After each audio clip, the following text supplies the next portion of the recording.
Spiritual powers and temptation. On today's Obleron Spirituality.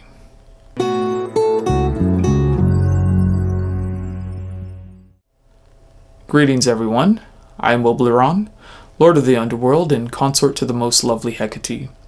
Thank you for joining me on today's episode where we are going to talk about how as our spiritual powers grow, so does our temptation. And we are also going to talk about how we can take these energies and direct them to be used in the highest and best ways throughout our lives. So today's episode will probably be a little bit more geared towards men because it's more rare for a man to flip the script and get a lot of attention from women as opposed to women who sort of naturally get a lot of attention from men by default. However, this information is very helpful to both of the sexes. Now, if you haven't done so, be sure to check out my other video, The Dark Side of Spirituality and Sexuality, because I do talk about how powerful a lot of these spiritual energies are, and when done right, and when we open up our chakras and kundalini, we open up ourselves up to greater, I guess you could say, sexual influence. As we become more spiritual, we become far more magnetic to people than before. I mean, especially when we incorporate a lot of psychological aspects, like let's say shadow integration and things of that nature, and the alchemical process. You know, there's a lot of energies being generated, and when your energies start to really flow and that circuit is sort of completed within your body, you definitely start to attract a lot of attention. A lot of this stuff isn't always talked about, but it is there.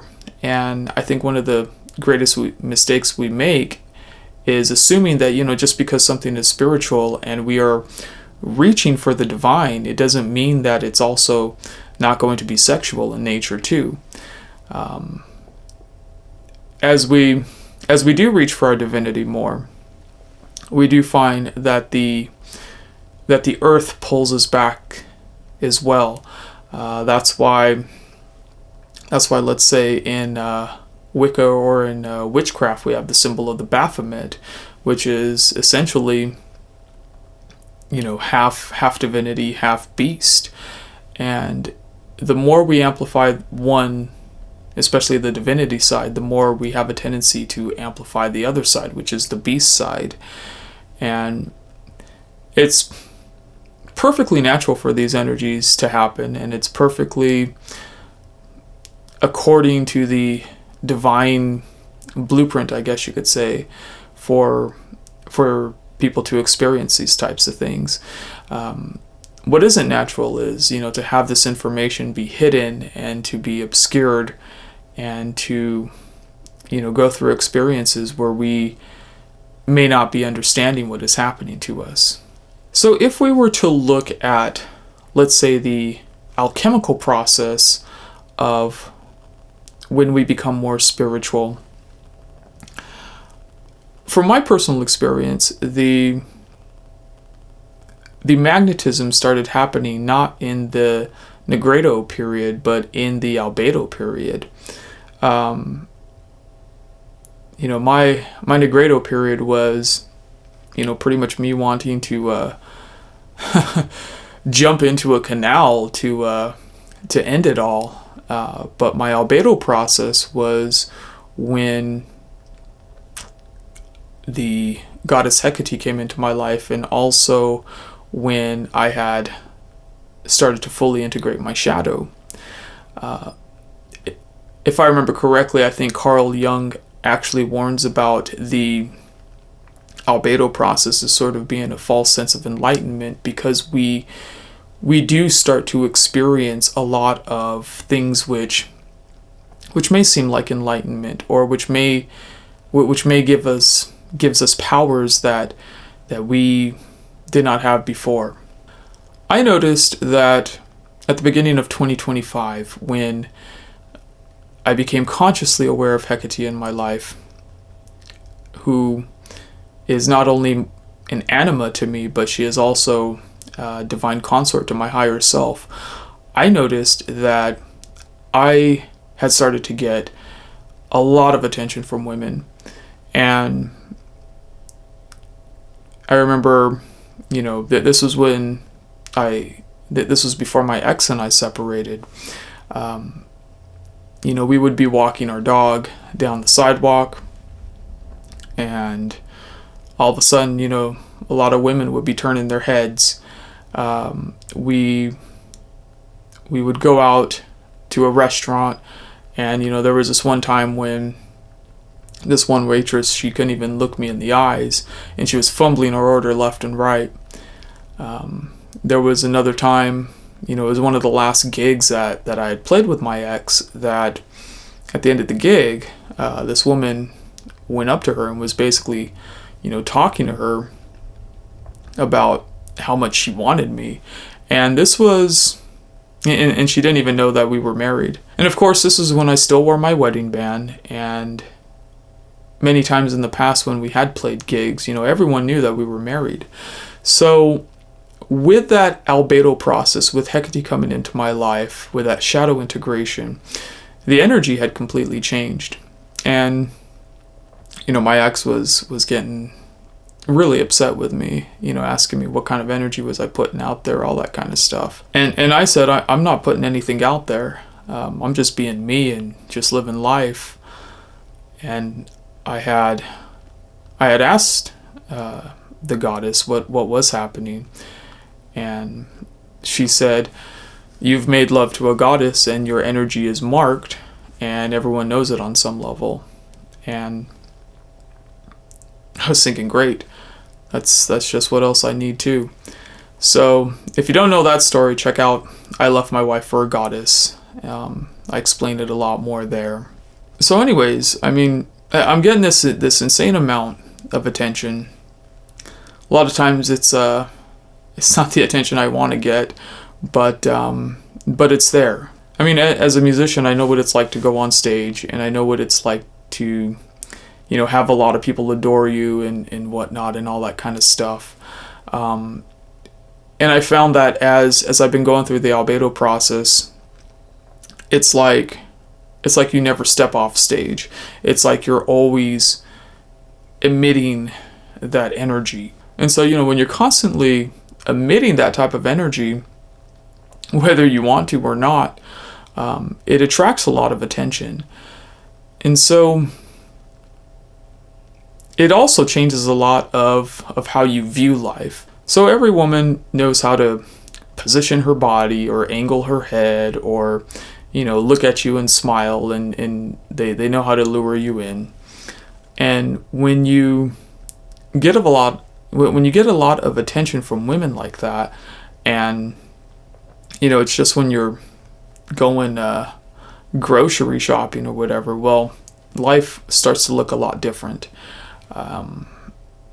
We compare women to being flowers. Well, guess what? Now you're walking through a flower garden.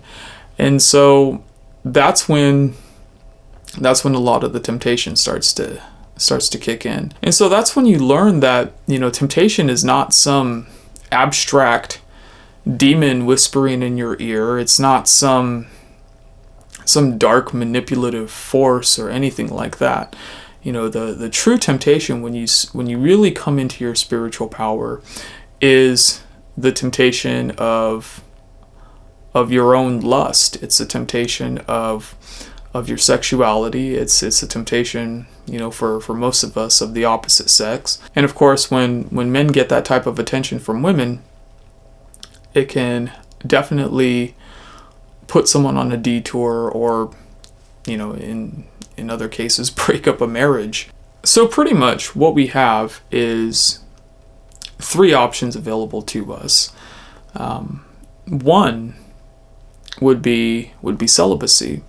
That's why we have monasteries. And in many of these traditional teachings, they do acknowledge the sexual influence on all of this. That's why we have practices like not only celibacy, but I think semen retention has kind of been getting some momentum as of late. And of course, medical doctors would say that there is little to no benefit to that. I don't know. I've never tried it. So if anyone has, let us know in the comments if it worked for you. Another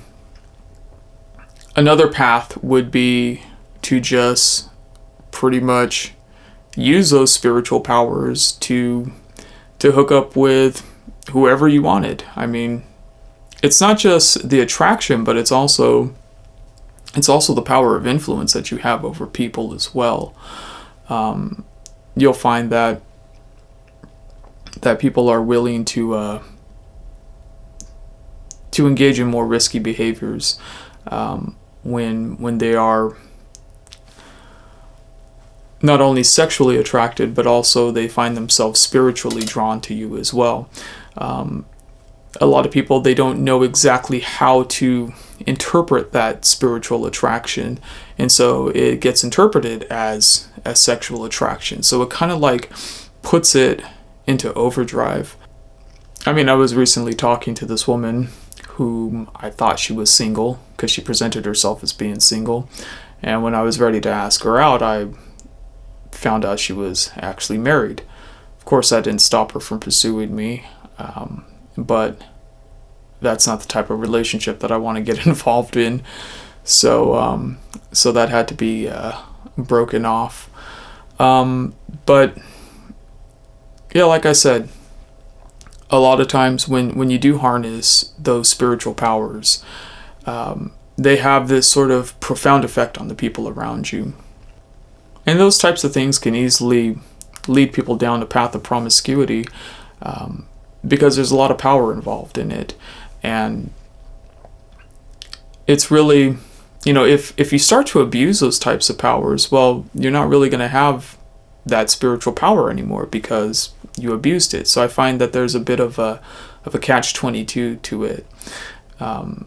Yes, you are given this power by the universe, or you have claimed this power by the universe to be highly magnetic, but